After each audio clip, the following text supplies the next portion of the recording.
গল্প ফেঁদে নগদ প্রায় 12.5 লক্ষ টাকা আত্মসাতের চেষ্টা। পূর্ব বর্ধমানের গলসি থানার পুলিশের হাতে বামাল সমেত ধরা পড়ল অপরাধী। পেশায় আলু বিক্রেতা গলসির এক বাসিন্দা সম্প্রতি গলসি থানায় একটি অভিযোগ দায়ের করেন যে তার এক কর্মচারী গ্রাহকদের কাছ থেকে নগদ প্রায় 12.5 লক্ষ টাকা অর্থ সংগ্রহ করে একটি প্রাইভেট গাড়ি করে ঝাড়গ্রাম থেকে গলসির উদ্দেশ্যে রওনা দেন।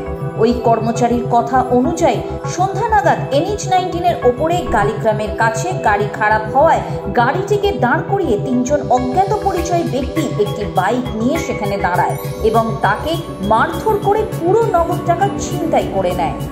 অভিযোগ পাওয়ার সঙ্গে সঙ্গে গলসি থানার পুলিশ তদন্তে নামে।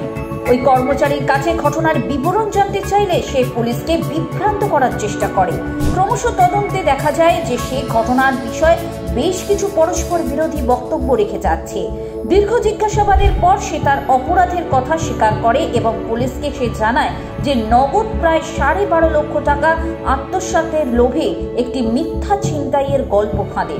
পরবর্তীতে পুরো নগদ টাকা তার বাড়ি থেকে উদ্ধার করা হয় এবং আইন মেনে ওই আলু বিক্রেতার হাতে সমস্ত টাকা তুলে দেওয়া হয়।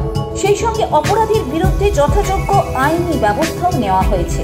এভাবেই নাগরিকদের সুরক্ষা ও স্বার্থ রক্ষায় সদা সর্বদা অতন্ত্র প্রহরীর ন্যায় সতর্ক পশ্চিমবঙ্গ পুলিশ প্রশাসন।